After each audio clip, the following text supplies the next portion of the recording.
ease them in with a familiar disturbance. Introduce 20 Formica fusca ants. The Fusca colony is attached, and the ants are on their way.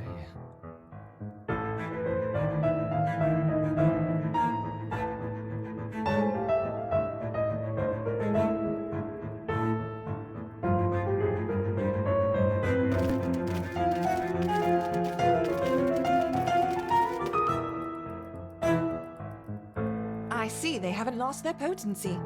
Now let's try the Formica rufa ants. The Rufa will be more aggressive. Our Ereptors will need to put up a strong defense. Adding 20 Rufa ants.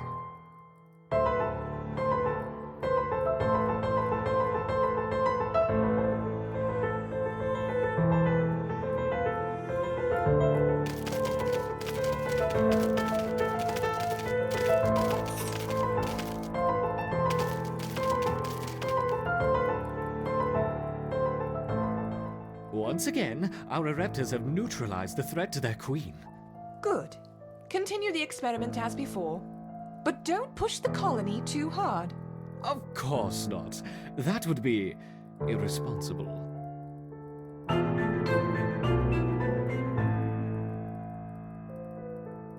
Introducing 40 Rufa ants.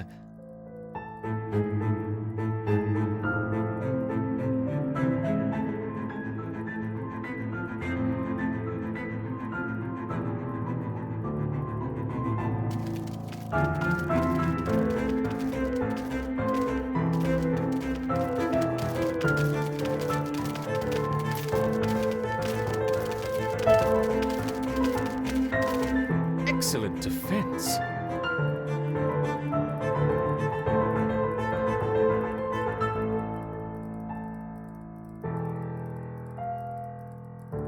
Increasing to 50 Rufa ants.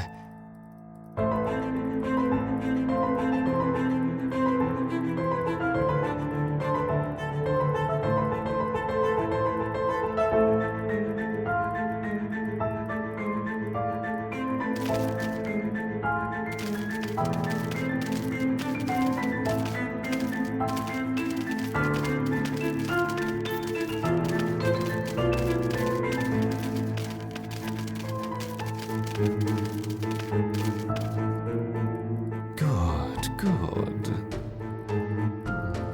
Would it be unfair to help the colony out?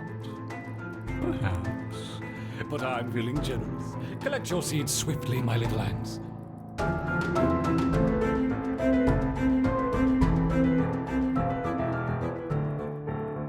Now, let's see how they handle the Rufa and the Fusca invaders. We will start with 30 of each.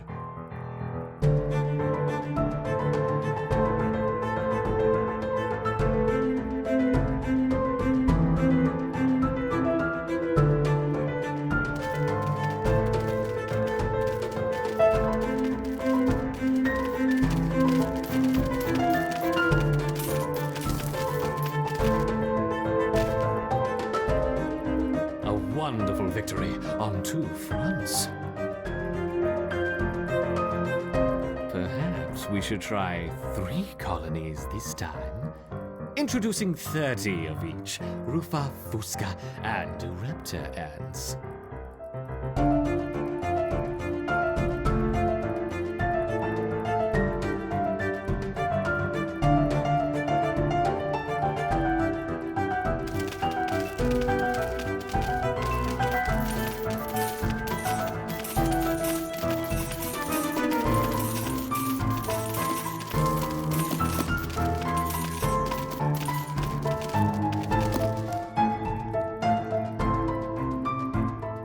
Good. A little helping hand for what comes next. Collect it quickly. Faster.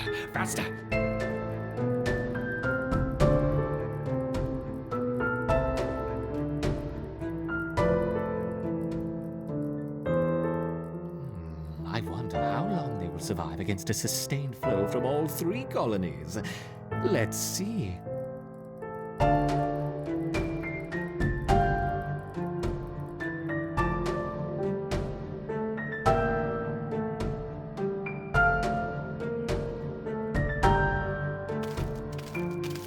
Well, well, my intrepid Reptors, but what's this?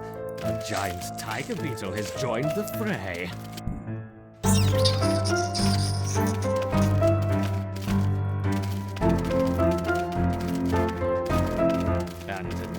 And another. Oh no, 3 tiger beetles.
But what's this? 1, 2, 3, 9, 10 wolf spiders. It hardly seems fair.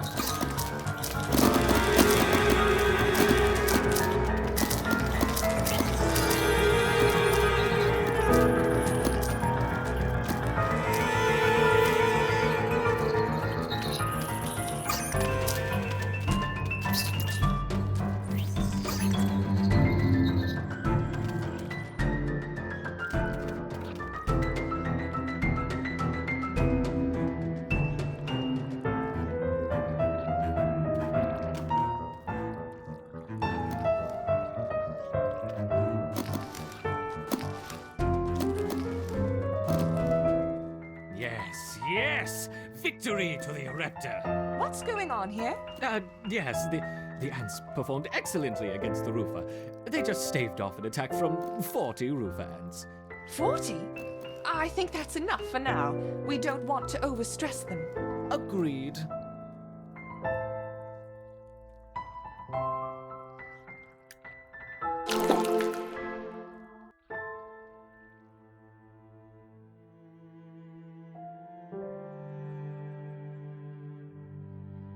Continue to watch over the formicarium. Additional experiments will be on hold for the time being. I understand. No more tests.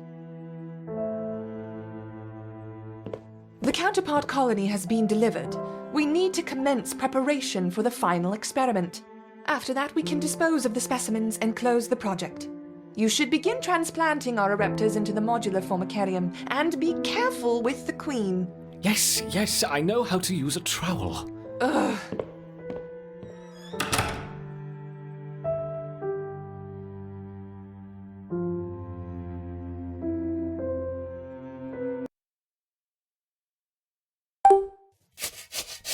Close the project? Bah! Did you hear that? Final experiment, my foot! I'm in charge of the colony, and I will decide when we've finished testing. There. All set in your new home. Grow quickly, my little ants. We have lots of work to do.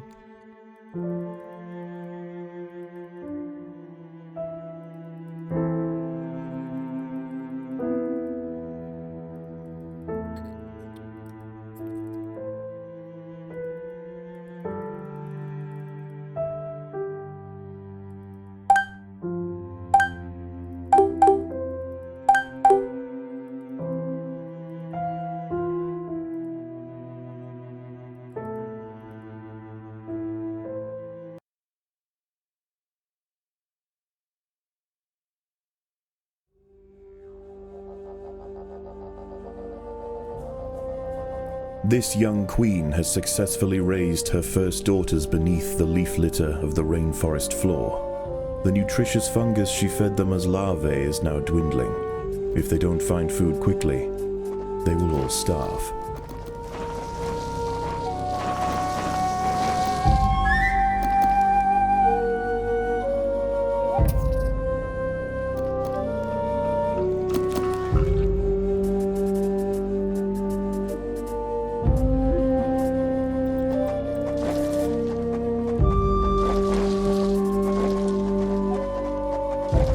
The juicy grubs nearby are a staple meal for many underground opportunists, but for now at least, they will go ignored.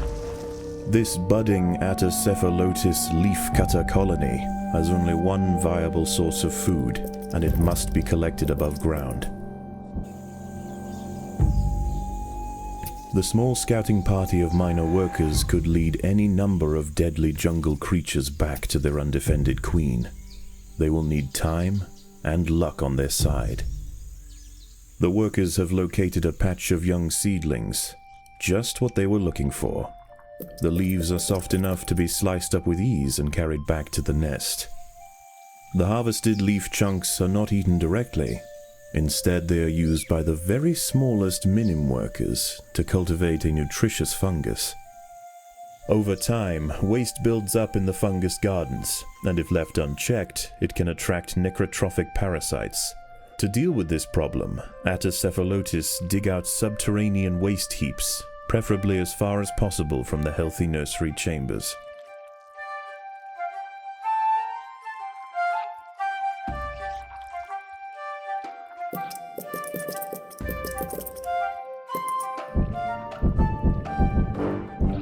The ants' activities outside the nest have not gone unnoticed. They are being watched.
The workers have done all they can to improve these leaf stores.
The most accessible leaves are located to the north of the nest entrance.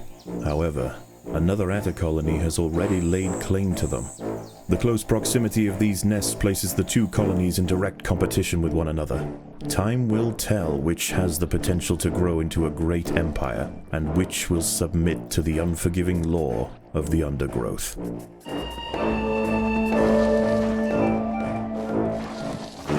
A young velvet worm, Oroperipatis ecuadoriensis, has been uncovered by the ants. These ancient mysterious predators are masters of ambush. They creep toward their unwitting victims silently on soft, hollow legs. Once in range, they squirt oscillating streams of slime, forming a wide net that entraps their prey.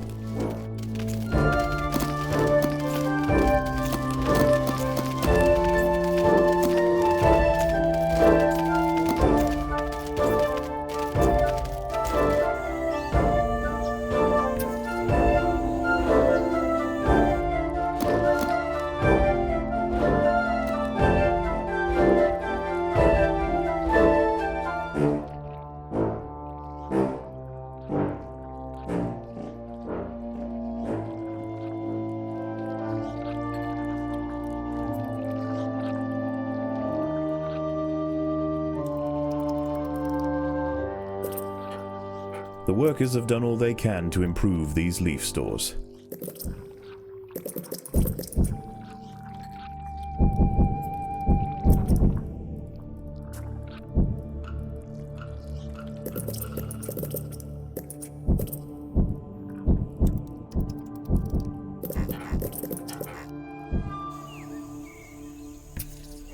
A brightly patterned jumping spider, Secasviridae purpureus, has subdued one of the workers. This expert solo hunter combines extreme agility with incredible forward vision, allowing it to pounce on unsuspecting prey with pinpoint accuracy.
One of the ants has fallen prey to a young, leaf-mimic praying mantis.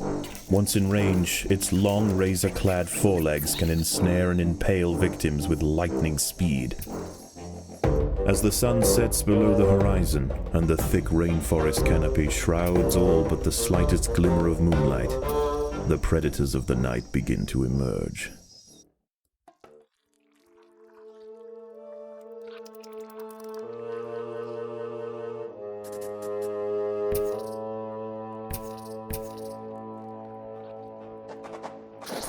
These rove beetle larvae are distant relatives of the European devil's coach horse.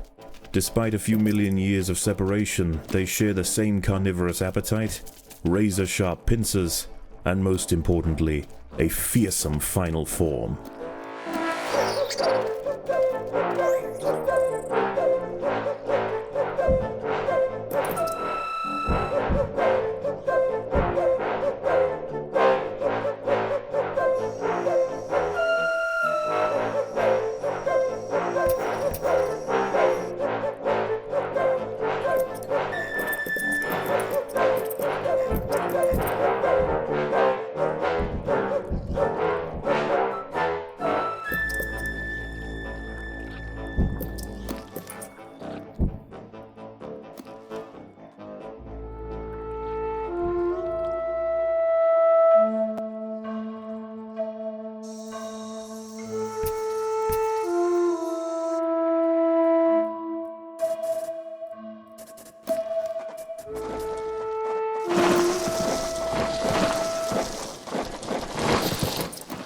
The leafcutters have raised their first major ant.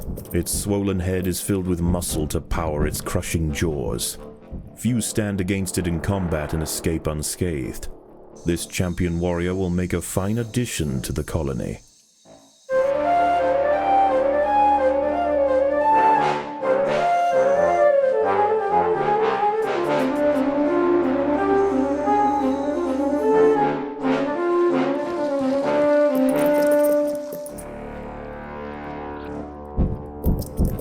An ant has fallen prey to a wandering harvestman. Its long, slender legs keep its vulnerable body elevated high above the leaf litter, and when threatened, it can release strong-smelling odors to deter other predators.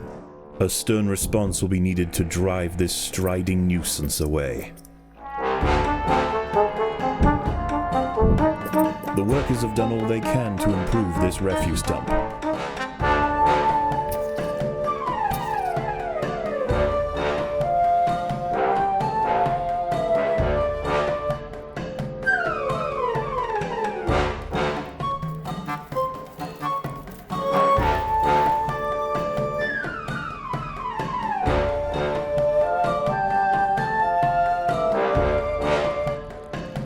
The battle has begun.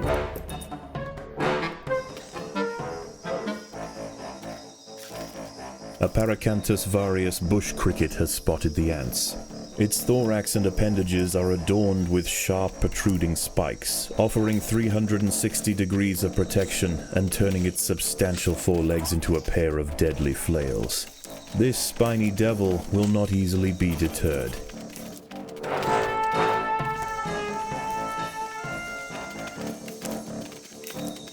Leafcutters aren't the only ants nearby. Whilst the two atta colonies joust for territory, Odontomachus bauri trapjaws roam the clearing.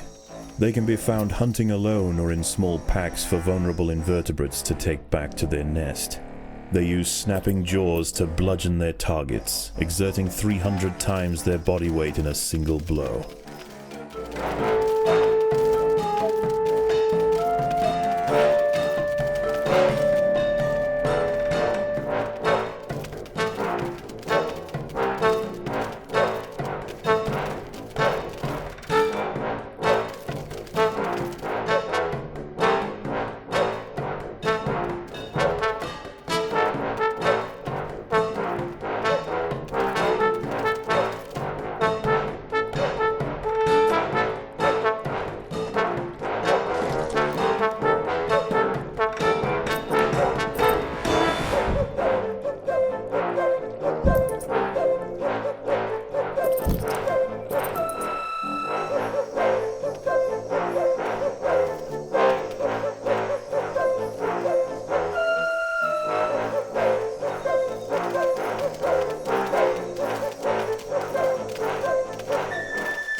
The opposing leafcutters have retreated from one of their harvesting sites.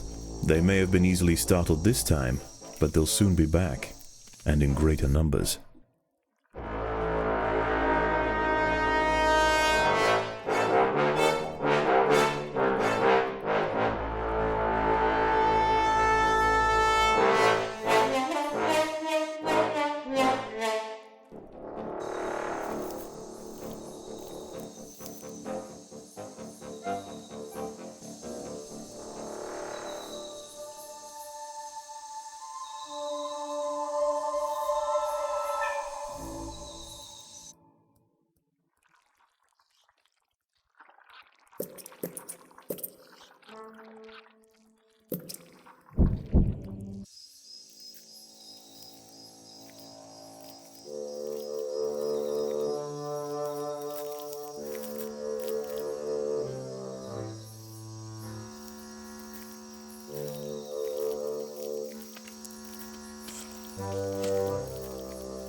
The battle has begun.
The opposing Atta colony has retreated from one of its sites to the northwest, leaving unguarded foliage ripe for the picking. Daybreak has arrived, and the creatures of the night scurry back to the dark crevices of the undergrowth. For the ants, however, the objectives of the day remain unchanged. Locate vegetation, defend supply lines, and process leaves. There is no time for rest.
The battle has begun.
Overwhelmed by the defensive leafcutter forces, the harvestman decides to make a swift exit.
The hillside Atta colony is falling behind. With their demise at hand, they have no choice but to strike back at their opponent.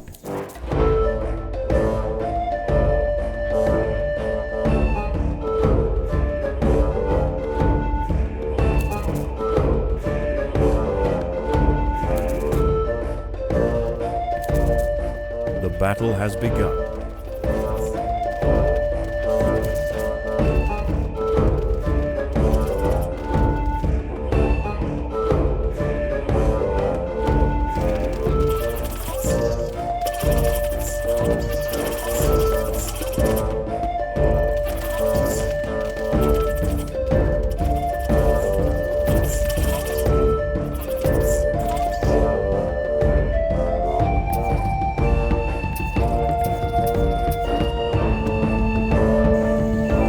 The ants have been spotted by a small velvet worm outside the nest.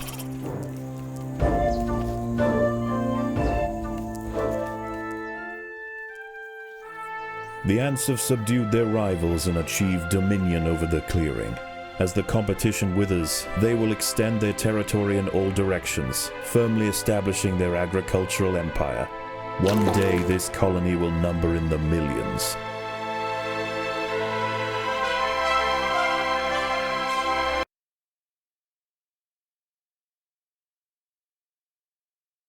How is the colony progressing?